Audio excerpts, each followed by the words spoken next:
Muy bien.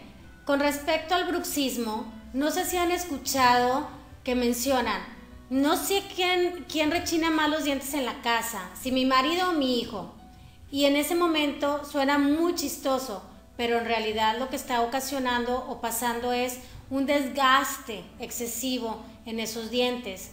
Muchas veces causa una gran sensibilidad y los pacientes acuden a nuestro consultorio creyendo o pensando que tienen algún tipo de caries, cuando en realidad la fuerza de los músculos de su cara son tan fuertes que en la noche rechinan o hacen el ruido característico de que están rechinando los dientes y causa esa sensibilidad.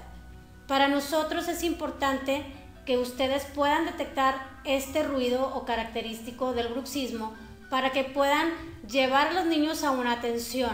¿Por qué?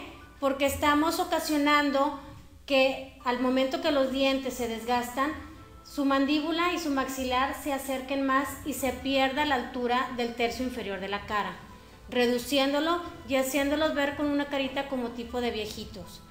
Entonces aquí es cuando debemos poner atención y detectar el bruxismo, no lo olvides. Volvemos en la siguiente cápsula.